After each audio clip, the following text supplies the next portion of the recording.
Hare Krishna, Krishna Krishna, Hare Hare, Hare Rama, Rama Rama, Hare Hare. Hare Krishna, Krishna Krishna, Hare Hare, Hare Rama, Rama Rama, Hare Hare. Hare Krishna, Krishna Krishna, Hare Hare, Hare Rama, Rama Rama, Hare Hare.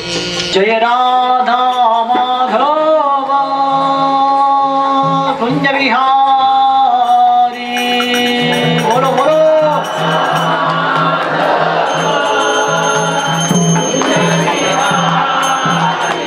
Jai Radha Madhava Kunja Vihari.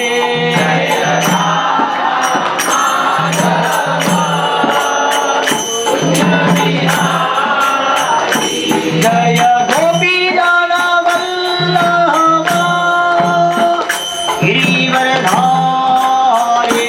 Jaya Gopi Jana Vallabha Girivardhari. Jaya Yashodanandana Bhaja Janaranjana.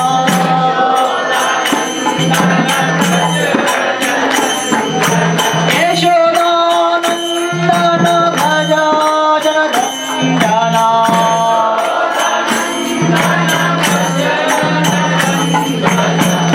Yamuna Tira Vanachari.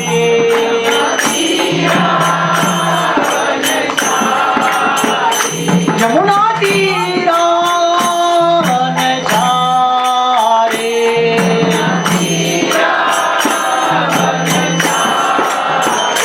Jaya Radha Madhava Kunja Vihari.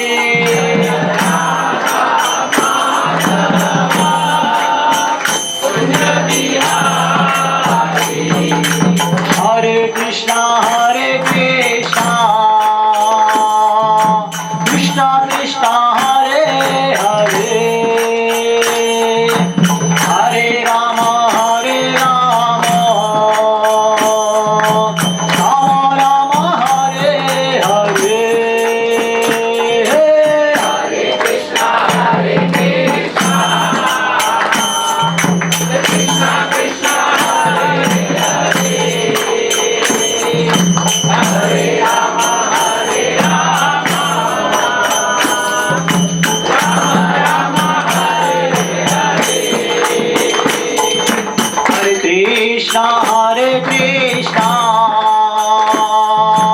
Krishna Krishna, Hare Hare, Hare Rama, Rama Rama, Hare Hare. Hare Krishna, Krishna Krishna, Hare Hare, Hare Rama, Rama Rama, Hare Hare.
नाम संकीर्तन की जय विश्वास परमंश परिवक्षार्य अष्टोत्तर श्री रवि चंद्रादित्य भक्ति वेदांत स्वामी श्रील प्रभुपाद की अनंत कोटि वैष्णव वृंद की श्री राधा कुंज बिहारी भगवान की श्री राधा श्याम सुंदर की कृष्ण बलराम की गोविंदाई की जगत श्री प्रभुपाद की श्रीमद् भगवद गीता की कलयुग धर्म नाम संकीर्तन की जय गौर प्रेमानंदे ओम विष्णु समलित ओम विष्णु नमो भगवते वासुदेवाय ओम नमो भगवते वासुदेवाय ओम नमो भगवते वासुदेवाय नारायण नमस्कृत्यं नरं चैव नरोत्तमं देवीं सरस्वती व्यासं ततो जयामुदीरये नष्टप्रायेषु भद्रेषु नित्यं भागवत सेवया भगवती उत्तमा श्लोके भक्तिर्भवति नैष्ठिकी कृष्णाय वासुदेवाय देवकी नंदनाय च नन्दगोपकुमाराय गोविंदाय नमो नमः ओम विष्णुपदाय कृष्णप्रेष्ठाय भूतले श्रीमते भक्ति वेदांत स्वामीति नामिने नमस्ते सरस्वती देवे गौरवाणी प्रचारिणे निर्विशेष शून्यवादी पाश्चात्य देश तारिणे नमो महावदन्याय कृष्ण प्रेम प्रदायते कृष्णाय कृष्ण चैतन्य नामिने गौरकृषे नमः हे कृष्णा करुणा सिंधु दीनबंधु जगत्पते गोपेश गोपिकाकांत राधाकांत नमोस्तुते तप्त कांचन गौरांगी राधे वृंदावनेश्वरी वृषभानुस्तुते देवी प्रणमामि हरिप्रिये जय श्री कृष्ण चैतन्य प्रभु नित्यानंदा श्री अद्वैत गदाधर श्रीवासादि गौर भक्तवृंद हरे कृष्णा कृष्णा कृष्णा हरे हरे हरे राम राम राम हरे हरे वाच गुरून् हत्वा हि महानुभावान्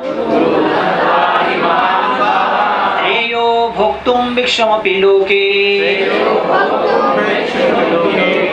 हत्वा तु तामानुगुरूनेहैव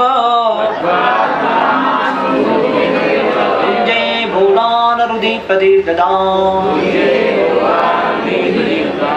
गुरून् हत्वा हि महानुभावान्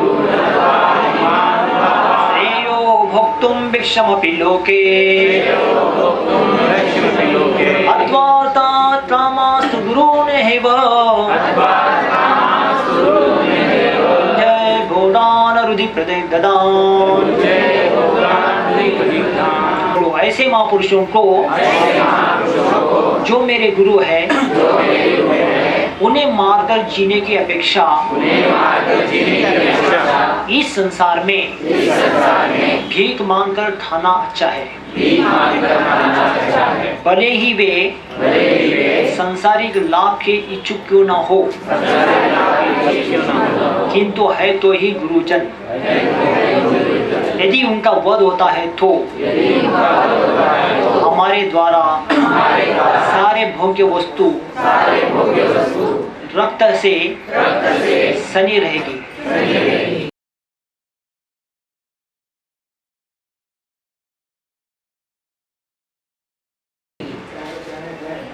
ओम अज्ञानतिमिरान्धस्य ज्ञानाञ्जनशलाकया चक्षुर्मिलितं तस्मै श्रीगुरुवे नमः। प्रकृति वाचालं पन्नुं नन्दायते कृपातं वन्दे श्रीगुरुदेवतारिणम्। तो कितना थोड़ा बात बता रहे अर्जुन, क्या बोल रहे हैं? ऐसे जो महापुरुष जो मेरे गुरु है, तो गुरुओं को मार के जीवन जीना क्या अच्छा होगा? उसके लिए क्या बोल रहे हैं? श्रेयो भोक्तुम भिक्षमपि लोके। उससे अच्छा होगा क्या होगा बोल रहे हैं? हाँ, ये श्रेष्ठ है, ये अच्छा होगा। चाहे तो मैं भिक्षा मांग के खाऊं, ये तो पुण्य होगा। गुरु को मारना पाप होगा। जिनसे शिक्षा ले रहे हैं, जिससे ज्ञान ले रहे हैं, हाँ, तो जैसे अपने माता पिता बच्चों के लिए गुरु माने जाते। पहले गुरु माता पिता ही होते हैं। माता खाना पीना देना, चलना बोलना सब सिखाती है। तो माता गुरु, अगर माँ को ही अगर बच्चा मारे तो कितना बड़ा पाप होगा। इसलिए वो बच्चे को उससे अच्छा है कि क्या है, भिक्षा मांग के खाना, वो पुण्य होगा। लेकिन माँ को जन्म दिया, माँ को मारना पाप होगा। आजकल बच्चे मारते हैं, ऐसा बड़ा पाप है। इसको कोई देवता भी क्षमा नहीं करते, कोई भगवान भी क्षमा नहीं करते। जन्म दिए जननी को कोई मारना, आजकल बच्चे ऐसे ही करते हैं। तो ऐसे गुरु को भी मारना बहुत बड़ा पाप है। तो अर्जुन बहुत बड़े भक्त हैं, बहुत बड़े ज्ञानी हैं, बहुत बड़े चतुर व्यक्ति हैं। इसके लिए वो चाहता है कि मैं ऐसे गुरु को नहीं मारूं। हालांकि वो विपक्ष से लड़ रहे हैं, कौरवों के पक्ष से लड़ रहे हैं। अपनी भौतिक इच्छाओं के लिए कुछ सेनापति का पद मिला, इसलिए द्रोणाचार्य उनके पक्ष से लड़ रहे हो, ठीक है। तो भी हाँ, मैं ये काम नहीं करना चाहूँगा। ये श्रेष्ठ मेरे लिए अच्छा होगा क्या? भिक्षा मांग के खाना, दूसरे जीवों को लूट के, दूसरे जीवों को मार के खुद के खुश के लिए जीना, वो पाप हो जाता है। भिक्षा मांग के खाना पाप नहीं होता है, वो पुण्य होता है उल्टा। भिक्षा मांगना हमारे धर्मशास्त्र में लिखा हुआ है, भिक्षा मांग के खाना चाहिए। अभी आपके घर में भी कोई देवता आएंगे तो कैसे आते? भिक्षु के रूप में आते। अतिथि देवो भव बोलते हैं ना, कोई अतिथि आते देवता के बन के, कैसे आते वो? कोई भिक्षु के रूप में, कोई ऐसे कोई किसी के रूप में भी आ जाते हैं। तो स्वयं भगवान भी भिक्षुक बन जाते। इसलिए भगवान कृष्ण भी बना था भिक्षुक। पता है भगवान कृष्ण? हाँ, भगवान कृष्ण भिक्षुक कभी बने थे? हाँ, वामन अवतार में। बलि महाराज को दान मारने के लिए स्वयं भगवान भी भिक्षुक बने। अभी भगवान को भिक्षुक बनने का क्या जरूरी है? लेकिन कुछ सिखाने के लिए भगवान भी स्वयं भिक्षुक बनते हैं। तो भिक्षा मांग के खाना कितना अच्छा काम है। तो इसलिए तो मैं भिक्षुक हूँ। समझा ना? हमारे सब कुछ होता है लेकिन हम लोग देते हैं, लेकिन भिक्षुक रहते हैं। हमारे गुरु ने हमको, शास्त्र ने, साधु ने यही सिखाया, खुद का रखना, खुद के ऐश्वर्य से जीना, वो भोगी बन जाता है व्यक्ति, माया में फंस जाता है। इसलिए सबका खुद का सबको देना और भिक्षा मांग के खाना, ये हमारे लिए धर्म होता है। इसमें आसक्ति होता नहीं है, माया में फंसने का चांस होता नहीं है और नीचे गिरने का चांस होता नहीं है। समझा ना? इसलिए हमारे पास सब कुछ होता है लेकिन तुम्हें भिक्षा में मांगते हैं। इसमें दोनों फायदा होता है। क्या है? भिक्षा मांग के हम लोग जीते हैं, हमारे लिए फायदा है, हम माया में फंसेंगे नहीं, खुद का हमारा इकट्ठा नहीं होगा कुछ। नहीं तो हमारे नाम से क्या नहीं कर सकते भिक्षा मांग के। आजकल बहुत लोग करते हैं ना ऐसा, तो वो नहीं होगा, माया में फंसने का चांस बचेगा। दूसरा है, जिनको हम भिक्षा में लगा रहे हैं दान धर्म में, तो उनको पुण्य होता है। नहीं तो गृहस्थों का पुण्य क्या होगा?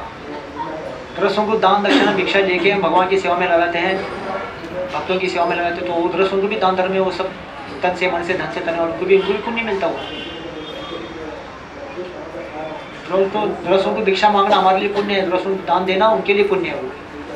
इसलिए गृहस्थ लोग ना जप में कम पढ़ते हैं, है कि नहीं? आपको पता है जप कैसा, किस हालत में हमारा जप होता है? बड़ा रामायण होता है जप में, है ना? 16 माला में रामायण, और 20 माला 25 माला करो तो महाभारत हो जाएगा। पता है जप में हमको कितना तकलीफ होता है, कितना कष्ट झेलना पड़ता है। जप करना है, सारा परिवार का झमेला देखना पड़ता है, बच्चों का पढ़ाई हो रहा है कि नहीं, हरे कृष्णा कर रहा है, हाँ, खाना बन गया कि नहीं, हरे कृष्णा करो, अरे खाना बन रहा है लेकिन गैस खत्म हो गया, हरे राम राम करो।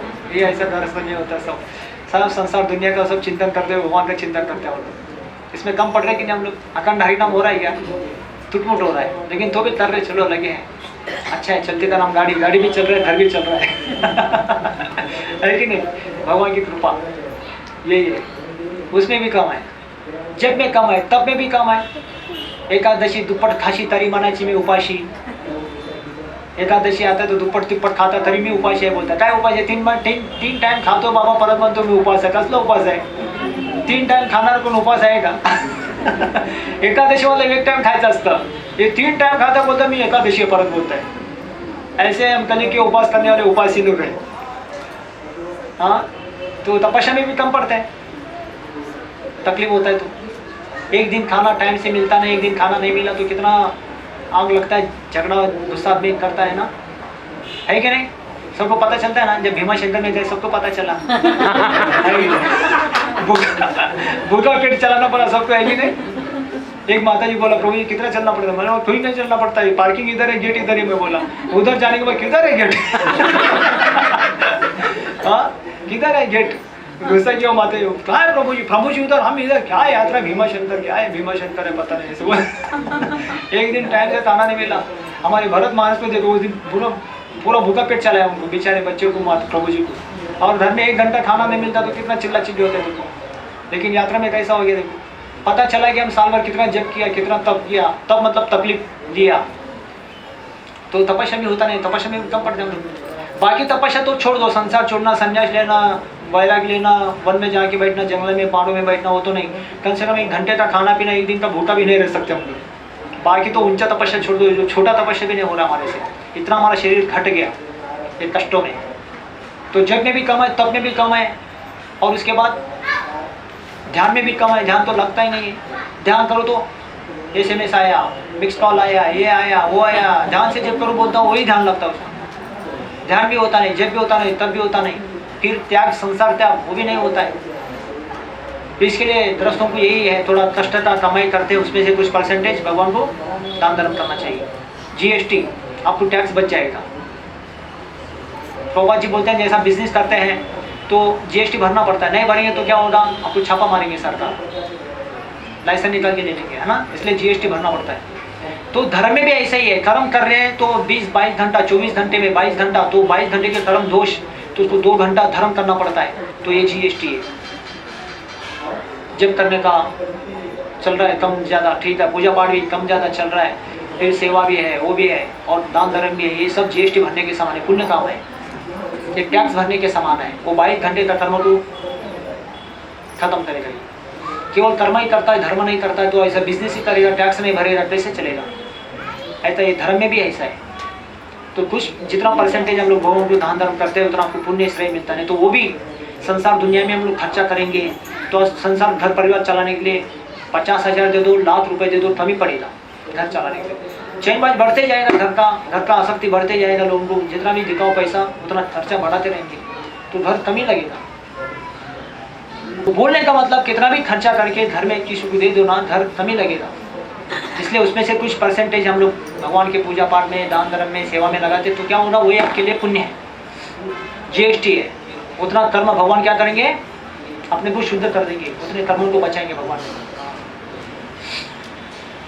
उतना भी पैसा अगर हम इसमें खर्चा करेंगे संसार दुनिया में, फिर अपने कर्म कैसे शुद्ध करेंगे? तो जितना परसेंटेज हम लोग कम से कम इतना तो करना चाहिए दान धर्म। इसलिए गृहस्थों के लिए मंदिर बनाना चाहिए, मंदिर चलाना चाहिए, उनका कर्म है। बाकी जब में कम है, ध्यान में कम है, तप में कम है, वैराग्य में कम है, लेकिन कष्ट में तो पक्के है ना। तो कमाना चाहिए, घर भी चलाना चाहिए, मंदिर भी चलाना चाहिए, गृहस्थों का ही काम है। गृहस्थों को मंदिर चलाना चाहिए, मंदिर में दान धर्म देना। क्यों ऐसा बोला? क्योंकि सारा टाइम माया में जाता नहीं। तो माँ की सेवा करो, बाप की सेवा करो, बच्चों की सेवा करो, हाँ, माता पिता की सेवा करो, भाई का सेवा करो, बहन का सेवा करो, ये एक दूसरे के संसार में टाइम जाएगा। इसलिए सब सेवा करना ही है, उसमें से तो टाइम निकाल के भगवान की सेवा करना है, तभी ये संसार से मुक्ति होगा। इसलिए गृहस्थों को छूट है, इसके लिए उनको मंदिर की सेवा में लगा है। नहीं तो सब एक दूसरे की सेवा कर रहे हैं। सेवा तो सब लोग कर रहे हैं, कोई बैठ के नहीं खा रहा है, लेकिन किसकी सेवा कर रहे हैं? जो सब हमको छोड़ के जाने वाला एक दिन, बिना बोलते हुए उनकी हम सेवा कर रहे हैं, जान लगा के, है ना। मुझे सेवा करना ही है ना, तो भगवान की सेवा करना है। इतना हम सेवा करते लेकिन बच नहीं पाते, लेकिन उसमें से थोड़ा सेवा करते बच जाएंगे, यही भगवान का भक्ति है। इसलिए गृहस्थों को कष्ट करना चाहिए, कमाना चाहिए, मंदिर को दान धर्म देकर मंदिर को चलाना चाहिए। क्योंकि बाकी काम तो नहीं कर रहे ना, जब में कम है, ध्यान में कम है, तप में कम है, वैराग्य में कम है, ध्यान में कम है ना। लेकिन ये काम तो पक्का कर सकते हैं, मंदिर चलाना चला सकते हैं, मंदिर को बनाना बना सकते हैं। ये दरअसल ये तरह से अपने कर्म को, अपने टाइम को देके उसमें से मुक्ति पा सकते संसार में। और ब्रह्मचर्य को फिर सन्यासियों को क्या करना चाहिए, ऐसे गृहस्थों को अपना जब तब भक्ति करके शक्ति कमा के उनको दान के उनको ऊपर उठाना चाहिए, हमारा काम है। हम लोग माया में पड़े हैं, दुनिया में ये सब माता पिता, हाँ दुनियादारी, पैसा धन दौलत साथ में रहते हैं, इसमें से उनको उठाना शक्ति डाल के, ये हमारा काम होता है साधु संतों का। जब तक साधु संतों का संग है ना गृहस्थों को, उनको उठाने वाला भगवान भी नहीं है, भगवान भी नहीं बचाएंगे। चाहते भी तो बहुत ही चीजें, प्रभु मेरे संसार में बहुत हो गया, मेरे को भक्ति दे दो, आपका सेवा दे दो, हाँ आपका कथा कीर्तन में नाम में रुचि दे दो, ये नहीं मांगेगी, दुनिया की माया की चीजें मांगे। भगवान क्या करें, ठीक है उनका संसार चलाना है, ले लो बोलेंगे, कितना पुत्र चाहिए, कितना पुत्री चाहिए, कितना संसार चाहिए, कितना धन दौलत चाहिए, ले लो बोलेंगे, ले लो और दुख झेलना है, झेलो बोलेंगे। बाद में दुख आने के बाद भगवान बोले, भगवान इतना दुख आया, भगवान क्या करेगा फिर? तो ठीक है भगवान करुणा सिंधु है, वो करुणा करते, फिर दुख आते हैं, दुख मिठाओ प्रभु मेरे को इतना दुख आ रहा है संसार में, इतना जल रहा हूँ मैं, इतना तकलीफ हो रहा है, ऐसा बोलते हैं। ठीक है भगवान दुख भी हटा देते, करुणा सिंधु है, भगवान करुणा करते हैं। तो देखो संकट आने के बाद, दुख आने के बाद भगवान के पास जाते, भगवान दूर करते, तो अच्छी स्थिति में आते तो भगवान क्या नहीं करते फिर? ऐसे भगवान दीन दयालु दाता है। हम दुख की स्थिति में, संकट की स्थिति में, समस्याओं के में हम भगवान के पास जाते, भगवान के द्वार में जाते, अच्छी स्थिति में क्यों ना जाए? बुरे स्थिति में हमारा अच्छा कर देते भगवान, अच्छी स्थिति में क्या नहीं कर पाएंगे फिर? इसलिए हमको भक्ति करना है तो कब करना चाहिए? अच्छी स्थिति में। कई लोग ऐसे मेंटल प्रॉब्लम लोग है, पागल लोग है, या कम भेजा के लोग है, क्या बोलते हैं, इतनी उम्र से क्यों कर रहे हो, ये तो बुढ़ापा में करना होता है। वो माँ बेटी को जानती है, ये उम्र में करने का क्या भक्ति है ये? अभी तो आपको पढ़ाई करना है, जॉब करना है, पैसा कमाना है, घर बिसाना है, घर बसाना है, शादी करना है, घर चलाना है, ये सब करना है। ये जब भजन करना, भक्ति करना है, साधु संत सत्संग तभी करना होता है, ये बुढ़ापा में। कौन बोलती है? अभी माँ क्या जवानी है कि फिर बोलने वाली? खुद को ठिकाना नहीं उसको, देखो बच्चों को बोलते लेकिन खुद कर रही है क्या? बुढ़ापा में करना चाहिए बोलते लेकिन खुद करती है क्या? बुढ़ा करता है क्या? क्यों नहीं करता है? बोलने के लिए बोलते बुढ़ापा में करना चाहिए लेकिन क्यों नहीं कर रहा है, बताओ ना। हाँ पकड़ा माया, उनको छोड़ेगा नहीं। धन पकड़ा, दौलत पकड़ा, पोता पकड़ा, पोती पकड़ा, ये संसार माया ऐसा बनाए ना, ऐसा इतना आसान छोड़ने वाले नहीं। बोलना आसान है, बुढ़ापा में करना चाहिए, करो बोलो। बुढ़े को करता है देखो ना, करता भी तो फिर सिर दर्द है, आंख दिखता नहीं, कान बहरा हो गया, हाथ में जान नहीं, पैर में जान नहीं है, कहाँ गिर जाएगा वो ठिकाना नहीं है, खुद का शरीर साथ देता नहीं, फिर भगवान का भजन क्या करेगा? इसलिए भक्ति करना है तो ना बुढ़ापा में, ये नहीं ऐसा कोई बोलता ना बुढ़ापा में, वो सपना देख रहा है नींद में, ऐसा कोई जगा हुआ सपना देख रहा है, बुढ़ापा में देखेंगे, अभी तो खाओ पियो मजा करो, अभी नहीं करेंगे कभी करेंगे, ऐसा देखने वाला सोचने वाला कौन है? वो सपने में जगा हुआ सपना देख रहा है। वो कब फेल हो जाएगा पता नहीं, कोई बीमारी पकड़ के कब गिर जाएगा पता नहीं, कब नारद जी बोलते हैं निश्वास नाई विश्वास तदा वृद्धो भविष्यति। बोलो इस श्लोक तो बहुत अच्छा, निश्वास नाई विश्वास तदा रुद्धो भविष्यति, कीर्तनीय मतो भाल्यात् हरेर्नामेव केवलम। तो क्या बोलते नारद भक्ति सूत्र में? नारद जी बोलते निश्वास नाई विश्वास, कौन सा श्वास में कब दम घुट जाएगा, नाई विश्वास बोलते, विश्वास नहीं है, कब गला बंद हो जाए, कभी श्वास बंद हो गया, झटका खा के बाद में मर जाएगा पता नहीं। मेरे सामने में 2-4 लोगों को देखा, आंखों के नजर में देखा, मेरे सामने आदमी झटका खा के तुरंत गिर गया बेचारा, आंखों के सामने देखा आदमी को झटका मारता, मृत्यु का अटैक आता है ना, कैसे आया मैं देखा, अच्छा ही था बेचारा, लेकिन फटका मार के खत्म हो गया, मैं हाथ पकड़े शरीर छोड़ दिया, सपने देखता वो। तो नारद जी बोलते हैं निश्वास नाई विश्वास, कौन सा श्वास में कब निकल जाएगा, नाई विश्वास, विश्वास नहीं श्वास में। दूसरे के ऊपर विश्वास करना छोड़ दो, अपना श्वास के ऊपर अपने को विश्वास नहीं है। निश्वास नाई विश्वास तदा रुद्धो भविष्यति, भविष्य में कब गला बंद होने वाला है वो भी ठिकाना नहीं है, पता नहीं, ऐसा बोलते तदा रुद्धो भविष्यति। इसलिए क्या करो, अगर बुद्धिमान है तो क्या, कीर्तनीय मतो भाल्य, भगवान का नाम कीर्तन करो, हरे कृष्णा कृष्ण कृष्ण हरे राम राम राम हरे हरे। कीर्तनीय मतो भाल्य हरे नामे व केवलम, केवल आपको हरि नाम ही आपको सहारा है, बचाने वाला है, बाकी संसार में कोई किसी को बचाने वाला नहीं है। विश्वास दूसरे में नहीं, हमारे शरीर में हमको विश्वास नहीं, इसलिए क्या करो, इंश्योरेंस निकालो, महीने का 1000 2000 3000 भर दो, भरोसा नहीं है। सब कुछ सुविधा आपको सरकार ने दिया, दुनिया ने दिया, साइंटिस्ट लोग ने दिया, विज्ञानी लोगों ने सब सुविधा किया, क्या कम दिया बताओ। घड़ी में बैठे बैठे आपको सब कुछ पता चलता है, आपका घर में, आपका ब्लड में क्या क्या प्रॉब्लम है, शरीर में स्वास्थ्य कितना प्रॉब्लम है, आपका वीकनेस कितना है, क्या है आपका। आजकल है ऐसा क्या है, आजकल टेक्नोलॉजी का है, लेकिन आदमी तो भी संतुष्ट नहीं है, फ्रेश नहीं है। इतने सुविधा है लेकिन सुख नहीं है। सुख सुविधा बोलते हैं ना, सुविधा लेकिन सुखी नहीं है, आदमी दुखी है। तो भक्तिमय जीवन में सुविधा कम रहता है लेकिन सुख ज्यादा रहता है। और भौतिक जगत में, भौतिक कार्य में सुविधा बहुत होता है लेकिन सुख सोचता है, वो सोचना उसका भ्रम है, उसका अज्ञानता है, वो समझता है। इसलिए बुढ़ापा तक अगर हमारा शरीर साथ दे रहा तो अच्छा है, लेकिन क्या करना चाहिए, जब से आपको गुरु से, साधु से, शास्त्र से सुनने को मिला ना, भगवान का भजन में मत ही लगाओ, अपना टाइम उसमें दो, अपना धन दौलत उसमें दे दो, अपना तन मन धन उसमें लगाओ। तो यही प्रभुपाद जी बताते हैं। बाकी चीज में हम लोग कम पढ़ते हैं, तो गृहस्थी जीवन में हम कुछ परसेंट का जितना भगवान की सेवा करते हैं उसमें उसका जल्दी जीवन सफल होना, मुक्ति होना। तो भगवान को देखा नहीं लेकिन भगवान की शक्ति को तो देखा, कितना पावरफुल है। तो भगवान कितने पावरफुल होंगे सोचो।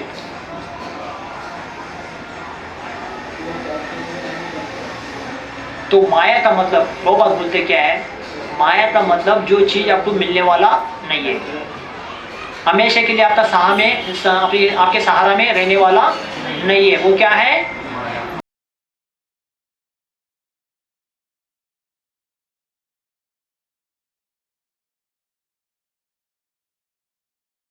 जैसे इतने लोगों का हमको खड़ा करना पड़ता है। और कितने लोग हैं देखो समाज में भटक रहे जीवात्मा। जब तक कोई साधु का, गुरु का कृपा नहीं ना, भगवत कृपा भी नहीं है, भगवत कृपा से भी वंचित हो जाते हैं हम लोग। धरती में 33 करोड़ देवता है, किसने देखा क्या कोई? भगवान कृष्ण भी है, राधा भी, किसने देखा? राम भी है, कौन देखा? नहीं देखा। जब तक गुरु को नहीं जाना ना, भगवान भी नहीं जाना वो। उसके बाद तो हमको पता चला भगवान कौन, देवता क्या, भगवान क्या, भक्ति क्या। नहीं तो धरती में भगवान भी है, देवता भी पहले से, अभी भी है, आगे भी है, लेकिन जानता कोई नहीं। जब तक कोई गुरु नहीं, साधु नहीं, शास्त्र नहीं, तब तक उसको आँख खुलता नहीं, ज्ञान खुलता नहीं है। इसलिए जन्म में माँ देती है जन्म, लेकिन ये ज्ञान दे नहीं सकती माता। माँ बच्चों को जन्म दे सकती है, बाप बच्चों को जन्म दे सकता है, लेकिन मुक्ति नहीं दे सकता है।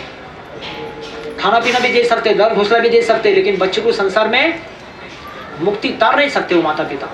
हालांकि माता पिता बच्चे के लिए गुरु है, लेकिन वो तारने वाले गुरु नहीं है, खाना पीना पहुंचाने वाले गुरु है, बोलने चलने सिखाने वाले गुरु है वो, समझे ना। तो मुक्ति पहुंचाने वाले वो गुरु नहीं, उसके लिए आत्मा ज्ञान जागरूक करने वाले गुरु चाहिए, हमारी इंद्रियों को जागरूक करने वाले गुरु चाहिए, ऐसे साधु गुरु चाहिए, तब वो संसार में वो जीव की मुक्ति होती है। केवल जन्म लेना, खाना पीना, सोना, जन्म लेना, मरना, ये तो कुछ नहीं। जानवर का भी हो रहा है, इंसान का भी सेम हो रहा है, कोई परिवर्तन नहीं है। इसलिए बोलते चैतन्य महाप्रभु, ब्रह्मांड भ्रमित, कौन भाग्यवान, इस संसार में कौन भाग्यवान जीव है जिसको गुरु कृपा, कृष्ण कृपा प्राप्त हुआ, उनका भक्ति चालू हो गया, वही भाग्यवान है। तो इसलिए ऐसे गुरु को मैं कभी अन्याय नहीं करूंगा। कौन बोलते बात? अर्जुन बोलते आज के श्लोक में, तभी गुरु के ऊपर मैं अन्याय नहीं करूंगा। चाहे तो उससे अच्छा है कि मैं भिक्षा मांग के खाऊं, ये अच्छा पुण्य होगा, लेकिन पाप तो नहीं करना चाहूंगा। किसी जीव को अपने लोभ लालच के लिए मारना, खाना या जीना, ये पाप होगा, वो नहीं करना चाहूंगा। चाहे तो मैं भिक्षा मांग के खाऊंगा, लेकिन ये पाप नहीं करूंगा, ऐसा बोला आज के श्लोक में। और ये बहुत बड़ी बात बोला उन्होंने। तो हमको भी अपने जीवन में हमको सीखना चाहिए। ये धर्म का रिवाज है, क्या करना? भिक्षा मांग के खाना। इसलिए भगवान कृष्ण भी स्वयं भिक्षा मांग के खाते, वामन भगवान के रूप में भी उन्होंने भिक्षा मांगा। आज भी ब्रज में भगवान कृष्ण अपने घर में मैया के हाथ से घर में माखन मिश्री खाते नहीं हो, दूसरे के गोपियों के घर में चोरी क्यों ना हो, चोरी करके खाएंगे, लेकिन माँ के घर में नहीं खाते, भिक्षा मांग के खाते। तो ब्रज में आज भी वही रिवाज है।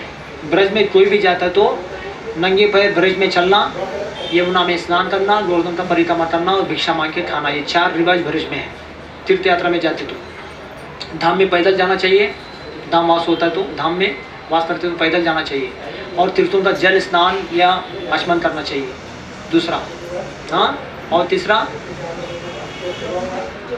हाँ, गोवर्धन परिक्रमा, धाम का परिक्रमा करना चाहिए। गोवर्धन ही नहीं, कोई भी तीर्थों में जाते परिक्रमा करना चाहिए, उसका ये रिवाज है। और उसके बाद भिक्षा मांगे खाना चाहिए, शर्माना नहीं चाहिए कभी से। तीर्थों में जाते भिक्षा मांगे खाना चाहिए, वो रिवाज, वो पुण्य होता है उसके लिए।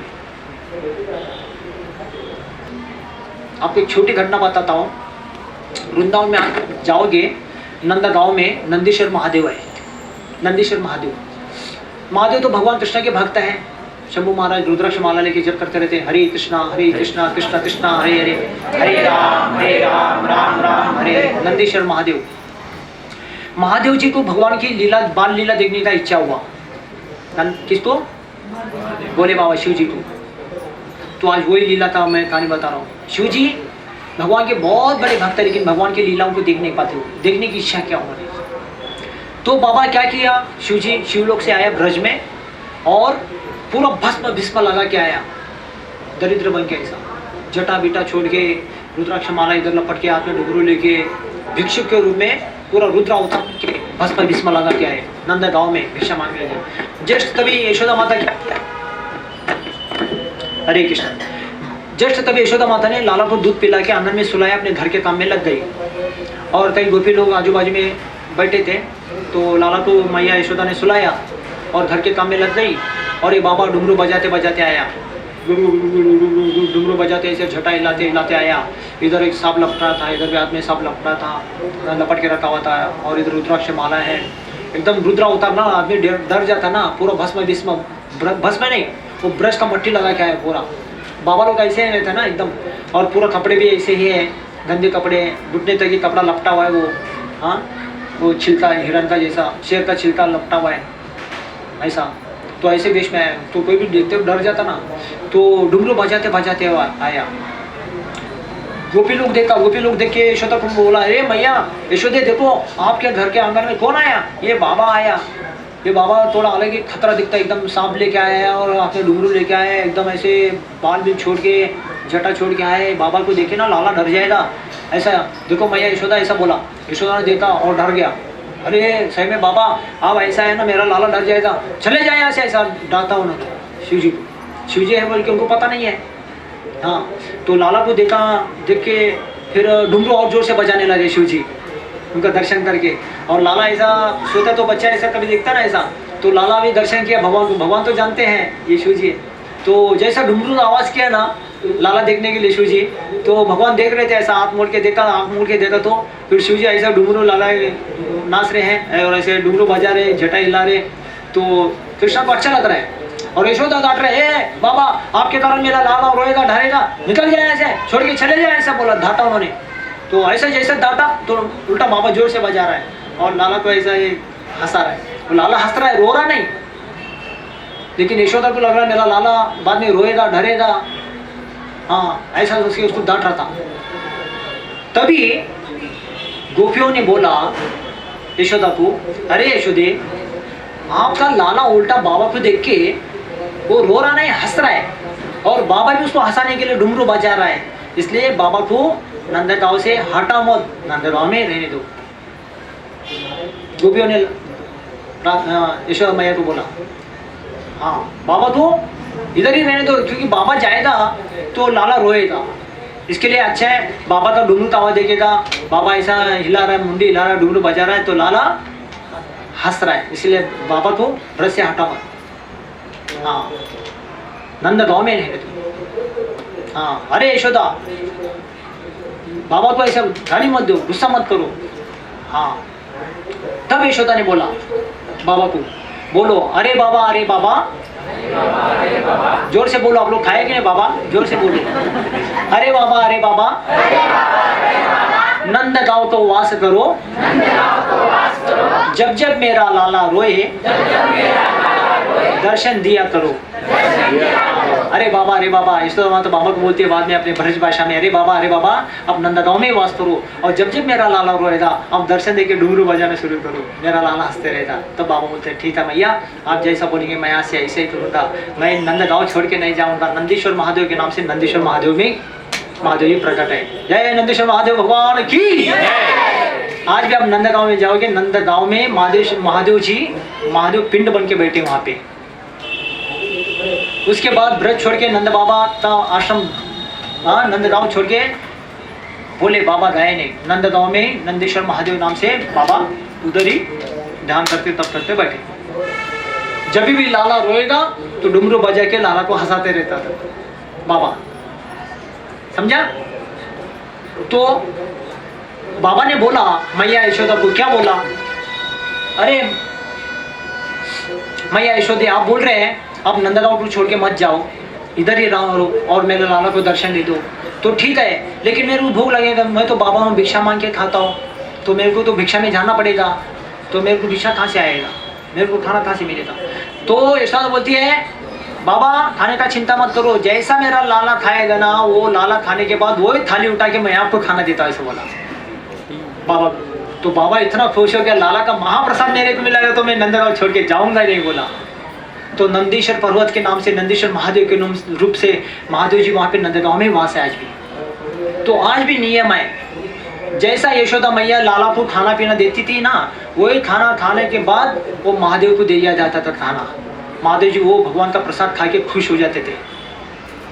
भगवान का झूठन प्रसाद मिल रहा है बाबा को, तो बाबा खुश हो गया, मैया अगर आप मेरे को लाला का प्रसाद देते हो ना, दर्शन तो मिल रहा है, लाला का दर्शन तो बाल लीला तो देख रहा हूँ, और बाबा बाद में लाला का प्रसाद भी मिल रहा है, तो मैं जिंदगी भर कभी जीवन भर लाला को छोड़ के नंदगांव छोड़ के मैं बाहर नहीं जाऊंगा, बोल के एक लीला में महादेव जी नंदगांव में वास है, नंदीश्वर के नाम से, नंदीश्वर महादेव के नाम से। आज भी वहाँ पे उनका पूजा होता है। नंद बाबा के आंगन में है नंदीश्वर महादेव नाम से पिंड बन के बैठे हो बाबा शिव जी, देखो। तो उनको भूख लगता था, भिक्षा चाहिए था, तो यशोदा मैया बोला चिंता मत करो खाने का, जैसा मेरा लाला जब भी खाएगा वो लाला खाने के बाद जो भी बचेगा बाबा वो खाना मैं आपको ही देता हूँ, ऐसा बोला। तो बाबा खुश हो गया, लाला का मेरे को झूठा प्रसाद खाने को मिलेगा डायरेक्ट? हाँ बोला यशोदा, तो ठीक है मैं इधर छोड़ के जाऊंगा नहीं, जब भी लाला रोएगा मैं डुमरू बजा के लाला को खुश करूंगा, मैया अब मेरे को खाना दे दो लेकिन भूखा मत मारो।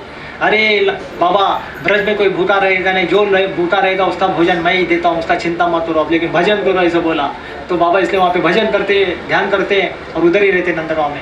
आज भी नियम है, जब भी नंदगांव में भगवान को भोग लगता है वही भोग का थाली उठा के वो नंदीश्वर महादेव को चढ़ाया जाता है। हरि बोल। और बाबा खाते हैं फिर सबको दर्शन देते हैं। आज भी वहाँ पे नियम है, वो महादेव को आज भी भोग चढ़ाया जाता है।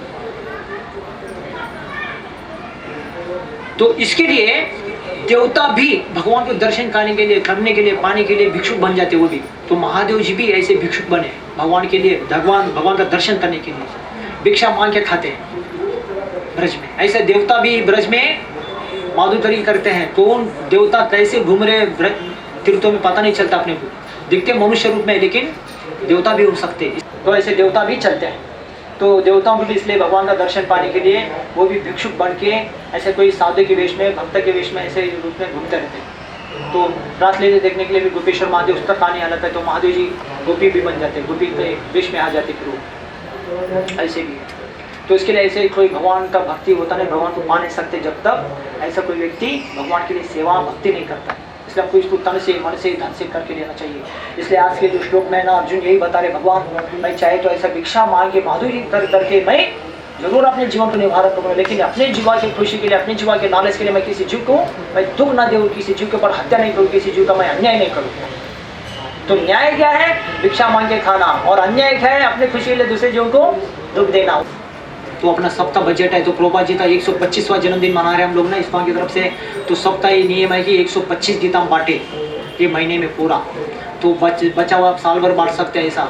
तो ये बहुत बड़ा पुण्य है। कोई अन्नदान कर रहा है, कोई जलदान कर रहा है, कोई पिंडदान कर रहा है, कोई दीपदान कर रहा है, कोई कन्यादान कर रहा है। ये सारे दानों में सबसे श्रेष्ठ दान है गीता ज्ञान दान, ये कभी नाश नहीं होता है। महाप्रसादे गोविंदे नमो ब्राह्मणे वैष्णवे स्वल्प पुण्यवतं राजन् विश्वासनेव जायते शरीरा विद्याजाल जड़ेन्द्रियता हे काल जीवे पेले विषय सादरे तार मध्ये जीवाती लोभोमय सुडुर्मती तागे जेता कठिन संसारे कृष्ण वडोदयो माय गरिबारे जीवा जाय सप्रसादन दिलो भाई से अन्न मृत पाहो राधा कृष्ण गुण गाओ प्रेमी डाको श्री चैतन्य निताय जय निमा जय निताय जय श्री कृष्ण चैतन्य प्रभु नित्यानंदा श्री अद्वैत गदाधर श्रीवासादि गौर भक्तवृंद हरे कृष्णा कृष्णा कृष्णा हरे हरे हरे राम राम राम हरे हरे श्री श्री राधा कुंज बिहारी गौर निताय श्रील प्रभुपाद भगवत माँ प्रसादम की